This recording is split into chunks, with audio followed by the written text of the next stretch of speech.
Hello, welcome to Scrapbooking Station. In this video, it's another gift box. Well, Easter's coming up, so it's time for a box. This is a 4x4-inch cube, or a 4-inch cube, and it takes me less than 10 minutes to demonstrate how to make one.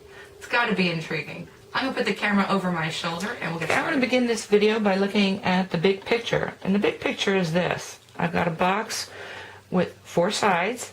I've got a top that's got a flap, and I've got a bottom that's got 3 edges. It's cut into 2 pieces, so I've got this connector tab. These look pretty similar. What if I were to take my top, rotate it, flip it?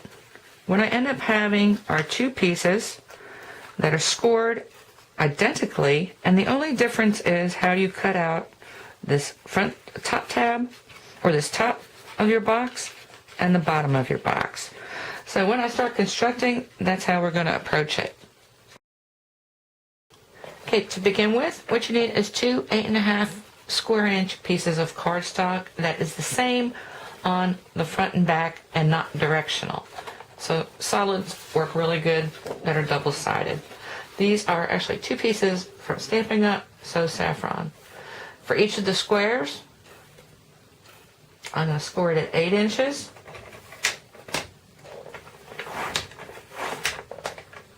I'm going to score it at 4 inches.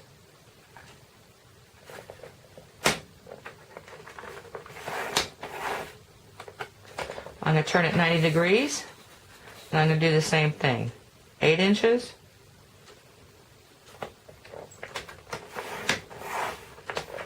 and 4 inches.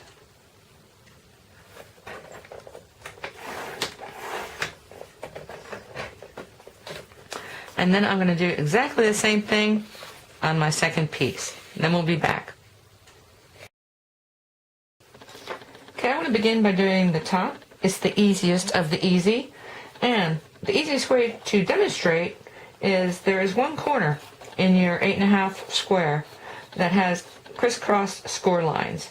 This bottom is going to be, in this case, the top. So I want to start with the top, and I want to cut the notch for the tab on the top of my box. And I want to do that here, and I want to do that inside here.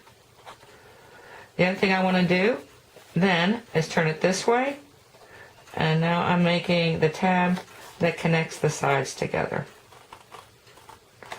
Now whether I use scissors, actually I'm going to use my paper trimmer, this piece needs to get cut off, this square needs to get cut off, and that is your top. Okay, for the box bottom, position your square exactly the same way. So where you've got those crisscross score lines, this is going to be the bottom of your box. Now you've got an inside tab here, so I think it's easier just to come in 1/2 inches off of this left side score line, 1/2 inch, and cut up from that score line to the end. And now you're ready to cut your tabs around the sides. So let me pull this up. So I'm going to need 3 of these. So I've got my bottom clipped out, and now I also need my connection tab on the side. So I clip that out as well.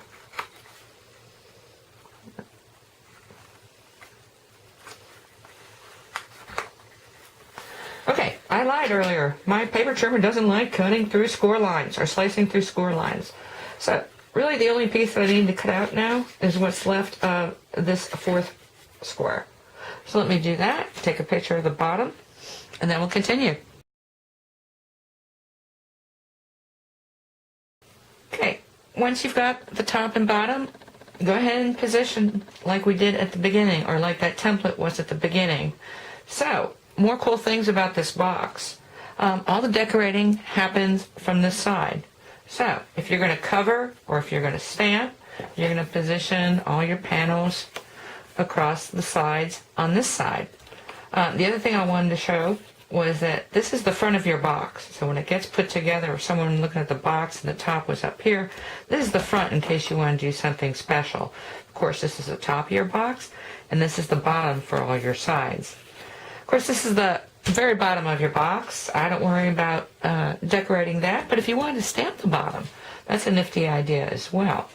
Now the top, this is obviously the front of your box, So if I had directional something and I wanted it facing the person that's receiving and opening it, this would be the front.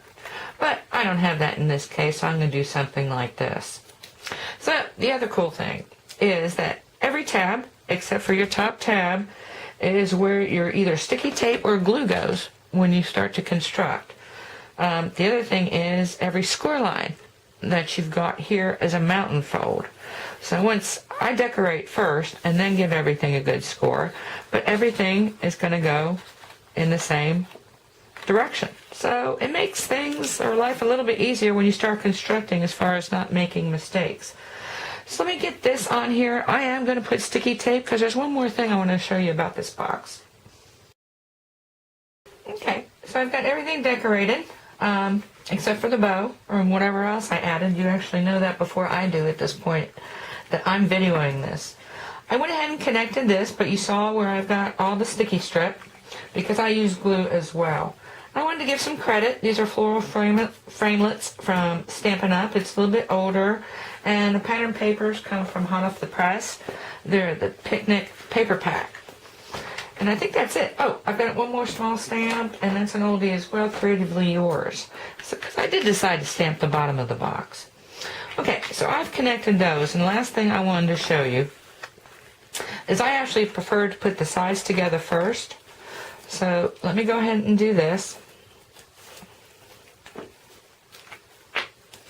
I'm going to add some glue as well. Gives me a little more wiggle room, and plus I like to get right to the edge. And liquid glue, when it sets a lot stronger than sticky tape. Okay. Yeah, notice also that I did some heavy-duty folding with my bone folder. So giving everything a really good crease from both sides. Okay, the last cool thing I wanted to share is that if you just want to give someone decorated gift boxes, this is perfect. I would maybe throw this together, and you could fit 10 flat decorated boxes in your envelope. Of course, when they get it, all they'd have to do, and all I'm going to do to finish this off, is have all these tucked perfectly. Bring my box over. Well, I'm going to put glue on them. Have them kind of tucked in like so. And to get my box right on top. Come on in here and kind of hold the set. And that's that. And that is a really, actually quite large gift box. Of course, when you stuff it, that's going to hold together really well. Actually, you know what? That looks like a tissue box. But anyway, really pretty. So, that is all I have to share in this video. I'm going to go ahead and finish just the last couple embellishments. And I thank you for watching.